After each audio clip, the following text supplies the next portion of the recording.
Subscribe my channel। ଲୋକମାନେ କୁହନ୍ତି କେଇ ଜଣ ଚାଲିଗଲେ ଆମ ଜୀବନ ଅଧୁରା ରୁହେନି। ହଁ, କଥା ବି ସତ। ଲକ୍ଷ ଲୋକ ଆସିଲେ ବି ସେ ଜଣଙ୍କର ସ୍ଥାନ କେହି ପୂରଣ କରିପାରିବେନି।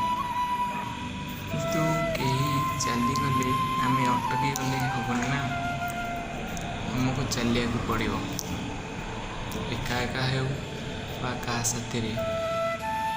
ରାତି ପାଇଗଲେ ଯେମିତି ସକାଳ ହୁଏ, ଠିକ୍ ସେମିତି ଜୀବନରେ ଦୁଃଖ ପରେ ସୁଖ ବି ଆସିଥାଏ। ଫରକ ରହୁଛି ଏତିକି ଯେ ସୁଖ ଜୀବନରେ ବା ଆମ ଦେହରେ ଅହଙ୍କାର କରିଦେଇଥାଏ, ଆଉ ଦୁଃଖ କିଛି ଜୀବନରେ ନୂଆ ଶିକ୍ଷା ଶିଖାଇ ଦିଏ, ଜୀବନକୁ ବଞ୍ଚିବା ଶୈଳୀ ଶିଖାଇ ଦିଏ।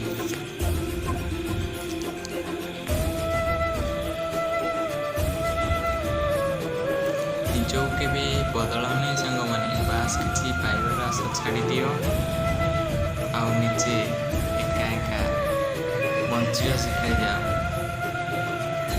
ଆଉ ନିଜେ ଏକା ଏକା ବଞ୍ଚିବା ଶିଖିଯାଅ, ଯାହାକି ଖୁସି ହୁଏ। ଦୁନିଆରେ ଯଦି ଆପଣ ଏକା ଏକା ନିଜ ଜୀବନ ଖୁସିରେ ବିତାଇ ଦିଅନ୍ତି, ତାହେଲେ ଆପଣଙ୍କ ଜୀବନ ଆପଣ ନିଜ ହାତରେ ଗଢ଼ି ତୋଳିଲେ ବୋଲି ଆପଣ ଜାଣିବେ। କାରଣ ଏଠି ସ୍ୱାର୍ଥପର ଦୁନିଆରେ ଏକା ଏକା ହିଁ ଜୀବନ ଗଢ଼ାଯାଏ। ଦୁଃଖରେ ହିଁ ଗଢ଼ାଯାଏ ଜୀବନ, ସୁଖରେ ନୁହେଁ। ଦୁଃଖ ଏମିତି ଏକ ଜିନିଷ ଯେ ଆମକୁ କ୍ଷେପଣାସ୍ତ୍ର ପରି ବି କରିପାରେ।